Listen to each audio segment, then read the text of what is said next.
Good morning, so we're on page Topic Zion. The pages don't go in order because we're copying from the book, but the page looks like this. Yeah, it looks like that. So we're middle of this letter here. Well, they're all three letters, but here, this one, this page here. The bottom paragraph there, we're middle of this letter to this Mr. Listman, who joined some program. Well, Rabbi Listman, actually, it says. He joined some program, I'm not really sure what it is. Some sort of program that good morning. This program encourages or requires. Yeah, we're just going to finish that today, and then we'll go back. That requires Kabbalah soil, following instructions, duty. And I was telling him that this is a foundation, and you can take from that a lesson, a foundation in Torah life, as feeling a sense of duty to do what you have to do. That's the foundation of Judaism. Literally means accepting the yoke. Duty, discipline, do what I have to. And the paragraph we're in the middle of is the Rebbe is saying that this idea is required for the youth of nowadays. And even if at the surface, it seems like the youth reject the idea of discipline. It's not true. They're actually craving it. He said, if it's explained well, they come to it. And then the parentheses, he said, it doesn't matter how you explain it, whether you explain it appealing to their more materialistic side, in which you're telling them, look, you're having a sense of duty and knowing and following instructions without having to understand it and be explained to you and so on and so forth at first frees you up from all kinds of anxieties and pressure. The pressures of having to make decisions. You get freed of all that when you know that there's rules you have to follow. There's someone in charge, you follow instructions, you go forward. That frees you up of all that. That would be the more materialistic appeal toward the sense of duty. And the more spiritual one, the truer one is the fact that you have a godly soul, and the godly soul wants to connect to Hashem. And the fact that innately there's a part of me that wants to connect to Hashem, just do what you have to do that. Okay, so let's continue then inside from there.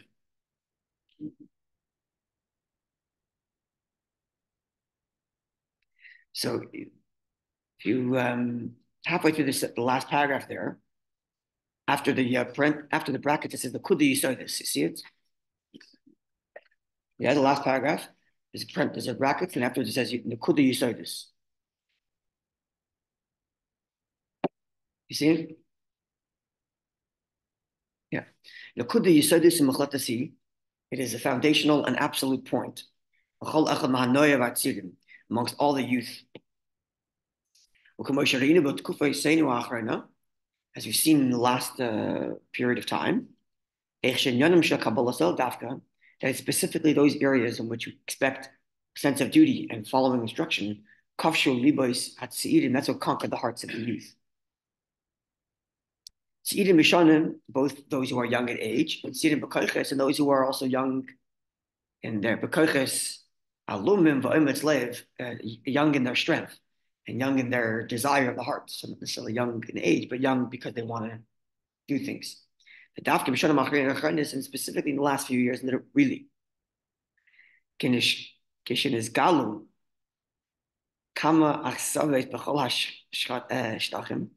where all kinds of falsities have been revealed in all areas just before the 60s. Right? So just as everybody starts to see the falsehood and everything that's around. And therefore, Allah for thousands and tens of thousands of the youth, they don't find a foundation and a basis, means like a base to stand on. We're lost. What do I believe in? Who am I? What do I think? Right? And therefore, what's missing is not necessarily to appeal to that the response of the 60s and the hippie movement was to like just give in to that lack of foundation. Just whatever goes, free love, free this, free that, everything just flows. But deep down, the kids were not happy, which is why they kept on looking for more and more stuff. I asked someone who was at Woodstock. You know Woodstock is? Yeah, sure. Woodstock in 69, 69, right? Right after the 60s, there's the big concert. People are sleeping there for days. They finally got what they wanted. So I asked someone who was there, and this person who was there is still today, at heart, still a hippie. So I asked him what happened at this concert, and then now and everybody, it just fell apart. And you guys are all wearing suits and ties and working back for the man. Like, well, what happened? So he said, well, we had a revolution, we got what we wanted, and then we found out we didn't want it. And he said, but that's just the truth. Because everything was false, all's false. So they went on this spiritual searching, and then there's no foundation. What do we believe in? What do we stand for? What are our morals? What are our values? What are our core belief principles? If you don't have answers to those questions, then the whole thing falls apart. And they were saying this, this is what it seems like they were trying to say here. This is in 1959, they were saying this, right? Specifically in the last few generations, the last few years, the last few years, when falsities start to be exposed, and thousands of people have no foundation on which to stand. And therefore, the Rebbe says, praised is anyone who comes out with a bold announcement. Arm up and join God's army. You have a foundation. You have where to go. You have instructions. You have rules. You know what you believe in. Not just floating in the ether, just another human being bouncing around, not knowing what to do. You know what to do. You have a mission. You have a purpose. You're part of a group. You have those rules. That sense of duty is what these kids are craving while they're running off to go to all these kinds of experimentation. So fortunate is the one who can come out with this announcement, arm up and join the army of Hashem. The giver of Torah and the commander of mitzvahs. This is the way. This is the way to conquer one group after another group amongst the youth who are lost and confused. Because here the two important things come together. The person's personality is not ignored in this context. It's brought into this context. To join the army for truth. The Torah of truth, which is the living Torah. Livingness here in our world. Right? And it's not just a way of life at the heights of davening on Yom Kippur when you feel all inspired. It's a way of life for all of life. But it's equal for all days. So what are the two things? Oh, tchunas hanefesh, your personality, as well as duty. Those are the two things that come together here. Tchunas hanefesh, like who you are as a person. In other words, a lot of times there's this idea that if you have to follow instructions, you have to put your feelings and personality aside. That's not the case here. In other words, here, when a person signs up to say, I'm following what Hashem wants, it's not as if we're ignoring who you are. It's everything who you are has to be put into this. So these two things come together. You have the foundation, you have the discipline, along with your tchunas hanefesh, your personality and your unique stamp. Tchunas hanefesh is just tchunas hanefesh, yeah. Term, or it means nefesh because each person's soul has like special characteristics. I think it means each person's soul has a specific characteristic. Nefesh is like the psyche, the personality, and your tchuna, your character. So the character is part of it. Yeah, so it's going to have such a different character than someone else. They're doing exactly the same source, and Hashem is not changed by oh, why? You're saying why do people have different personalities if all of our souls come from Hashem? Yeah, and we don't get changed. I isn't speaking out loud. Yeah. Maybe like when it goes to that's what it's very base, yeah. Yeah. As a soul, neshama comes down to get other personalities. But over here, I don't even think he necessarily means the nefesh lakis. It could just be nefesh bahamis, just your personality as a human, not even your nefesh lakis necessarily. I don't think necessarily he means the nefesh lakis per se. Okay, top page, top tzaddik ches. Kibush zed hanoyar. This conquering the hearts of the youth, sect after sect, sector after sector, and group after group. This is the condition, this is the prerequisite for the ending of the current exile, which is different than previous exiles. The redemptions in the past, they were not complete redemptions. After Mitzrayim, they went into other exiles. After they were redeemed by the second temple, they went into another exile for the second temple. And when they were saved from Purim, they were still slaves. They were still in Achashverosh's rule. So there were incomplete redemptions. And therefore, many of Jewish people stayed in exile even after previous redemptions. When the Jews went back to Israel under Ezra, many Jews stayed behind.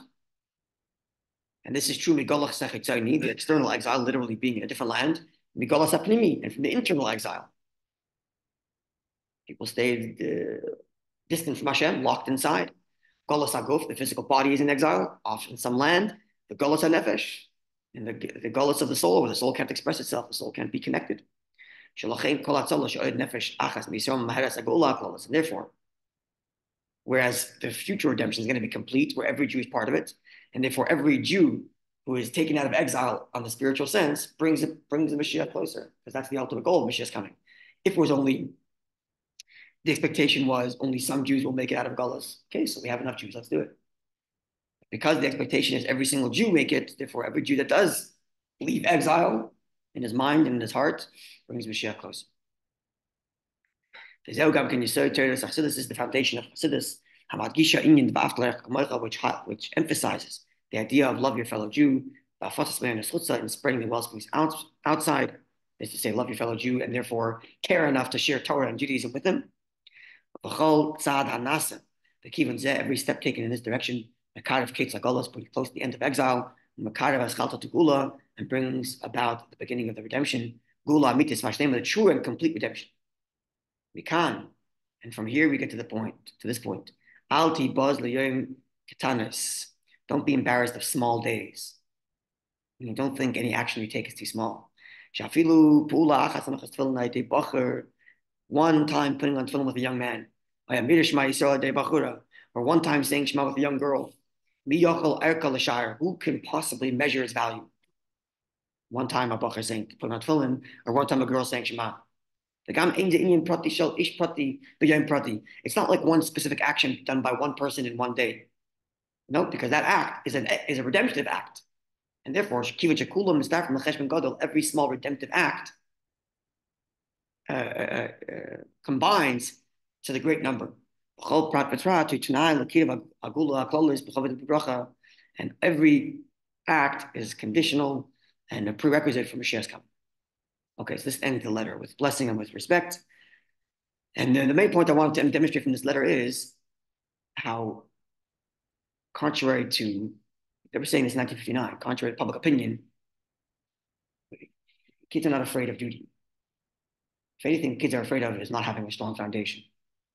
I remember talking to a parent it was eye-opening for me. I was a shliach actually. I wasn't married yet. So it was, I don't know, 19 maybe. And I was a shliach in Melbourne, Australia. So we were sent to like graduates of yeshiva. We were sent to like be mentors for the younger boys. I remember one of the fathers complaining to us that his son was having a hard time and hanging out with not very good crowd and whatever. I mean, not just religious wise, just in general, just not experimenting and all kind of thing.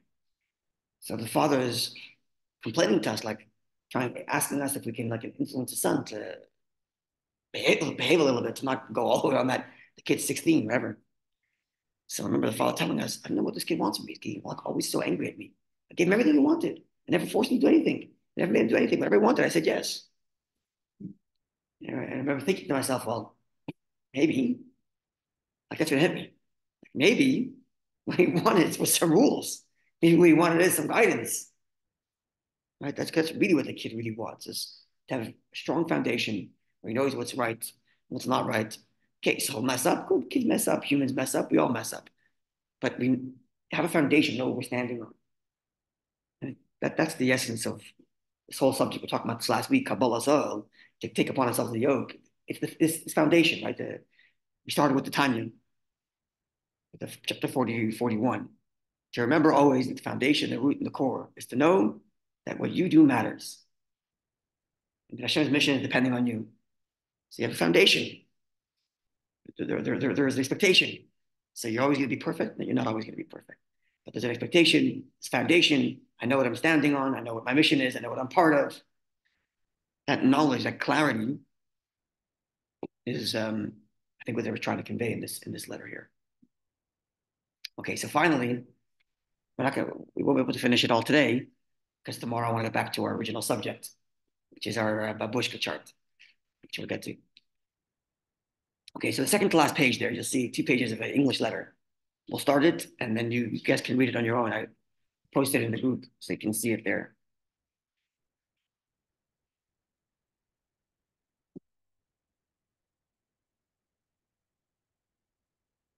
Okay, so I'm just going to read the letter in English, because the letter itself, good morning, welcome back. The letter itself gives you the context of the letter, so I don't have to explain it. I took it from Chabad.org. This letter is not in translation. This is the original. The original was written in English.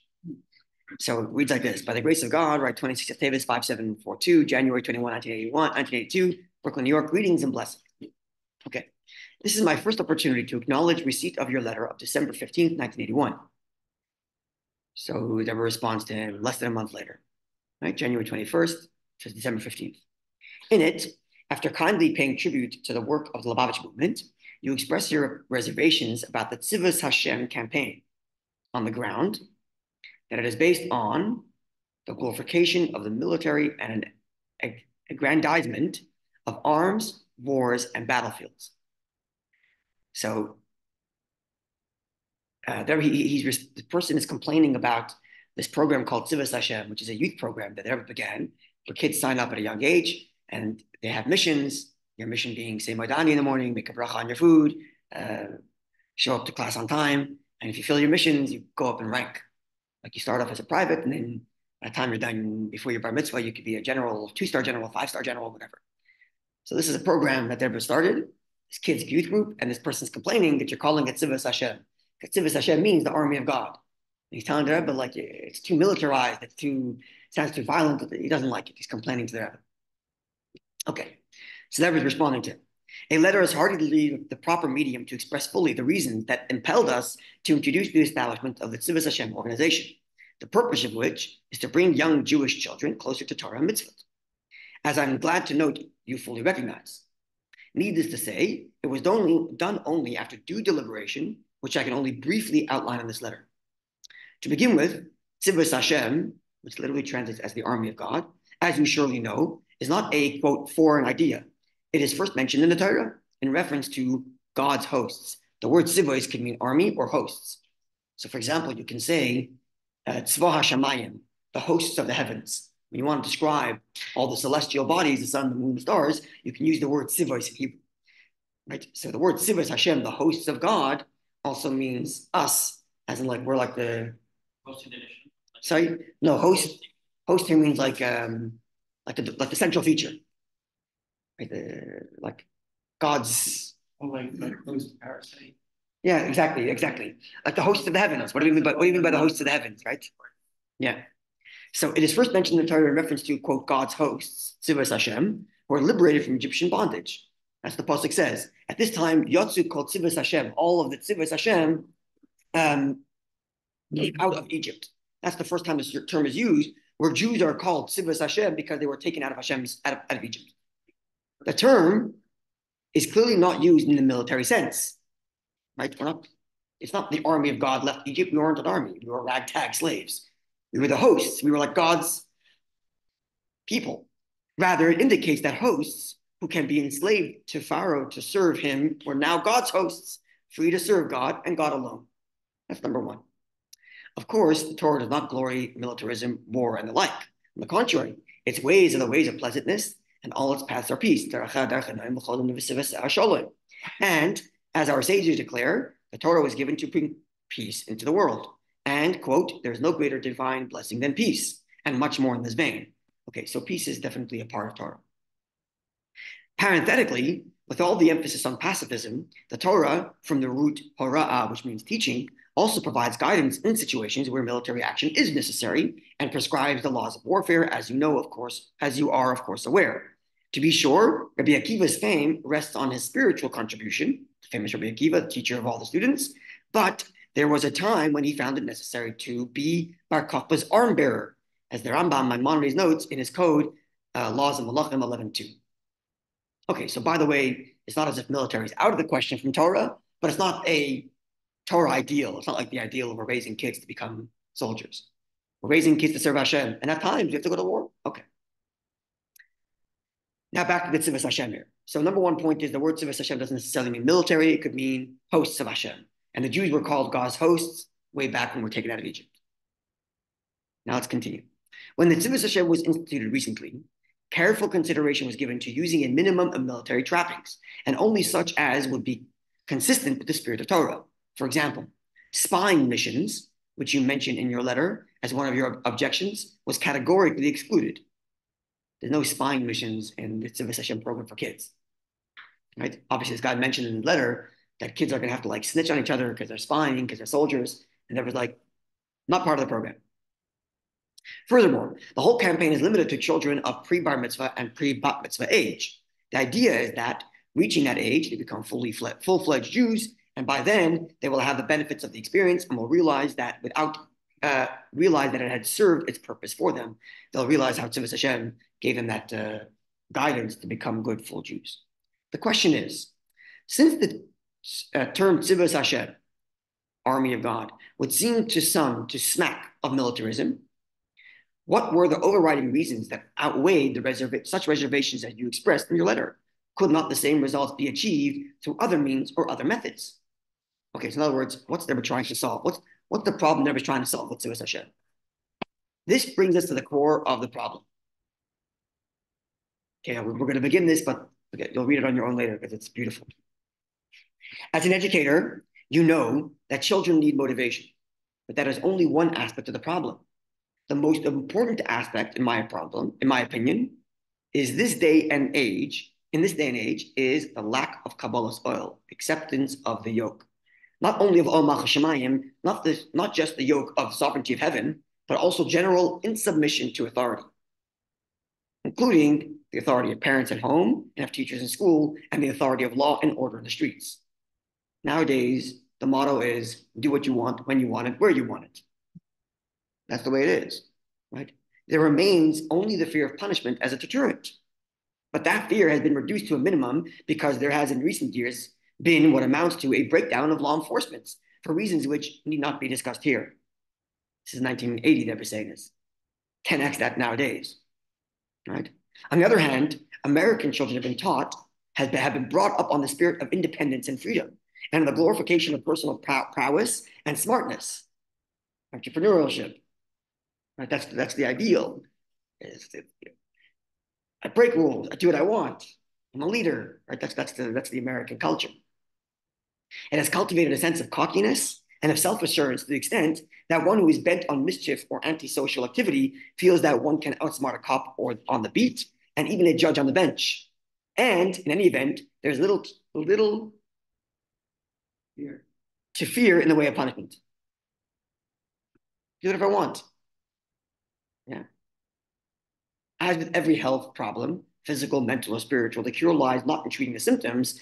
In other words, if you just punish the kids and said, do what you have to because you're going to get punished, that would be treating the symptoms. The real way to deal with it is, but in attacking the cause. Although the former may sometimes be necessary for relief in acute cases. Okay, certain times you need to do punishments just to like clean up the mess. But if you really want to address the problem, you can't just add more punishments to the kid. You got to address the real problem, which is the kid doesn't feel a need to follow authority. So what do? Since, as mentioned, the root of the problem is the lack of Kabbalah soil, the lack of following duty, I thought long and hard about finding a way of inducing an American child to get used to the idea of subordination to a higher authority, despite all the influence to the contrary. in the school, in the street, and even at home, where parents, not wishing to be bothered by their children, have all too often abdicated their authority and left it to others to deal with tyranny, which is like just to do what you want, and juvenile delinquency. In other words, parents don't have the gall to like tell their kids what to do, so they just like, whatever. Here, take the iPad. You know, right? Well, let the school deal with it. The cops deal with it, or whatever. So, how do I inspire kids to follow rules? So, I came to the conclusion. We'll conclude this paragraph that there was no other way than trying to effect a basic change in nature through a system of discipline and obedience to rules, which he can be induced to get accustomed to. Moreover, for this method to be effective, it would be necessary that it should be freely and readily accepted without coercion. It's not forcing the kids to join any program, but the only way to do it is to inspire the kids and make the kid feel excited to follow orders. And that's where the military idea comes from. They were trying to come up with how do you have a program where the kids feels pride to follow orders. That's the military idea. I'm a soldier. I have to do what I have to do. And it gets to the essence of Kabbalah study we're talking about this whole week. This idea of following Hashem's rules, not just because, shut yourself down and do what you're told, put your blinders on, but with a sense of pride. Hashem is relying on me. I'm part of Hashem's army. I have to do what I have to do. Sort of become self-governing after the initial Exactly. structure. Exactly. And this is at the core of their educational philosophy here at the Tzivos Hashem. Get the kid to be excited about following orders. Because he's part of the military. His generals are relying on him. His fellow soldiers are relying on him. You got to do what you got to do, right? When you listen to a soldier talk, I'm sure you're listening to all of the interviews of the soldiers out in the front lines now. I'll tell you the same thing. I know my mission. I know I have to take care of my friends, and that's all that matters when you're in the field. No, the fear is not in the consideration. Losing your life is not part of the consideration. The only consideration is the mission in front of me, the fact that I have my group, and I have to rely on them, and they're relying on me. And that's the way everyone wants the kid to feel by Yiddishkeit. Hashem is relying on you. He's giving you a mission. That's all that matters. People don't like you. They do like you. Not relevant. All that stuff becomes irrelevant because you have a mission. You're part of a program. Hashem is relying on you. That's the military idea that they were trying to inculcate in the kids in Tzivos Hashem. And it comes down to this whole idea of Kabbalah cells that have expressed it. That do what you have to do, not just because Hashem is watching you and his finger is wagging at you, but because Hashem is relying on you. And if he's relying on you, you got to perform. And it's interesting to note that in 1959, that letter that they wrote to this person, that invokes the idea of Tzivos Hashem there too, even though it's like 20 years before they actually began the program Tzivos Hashem for kids. Okay, so the letter is still in English, so it's available. You can read it yourself. You'll see the point, how that makes it clearer. God willing, tomorrow we'll get back to our Tanya discussion. Okay, wonderful day, Yidin.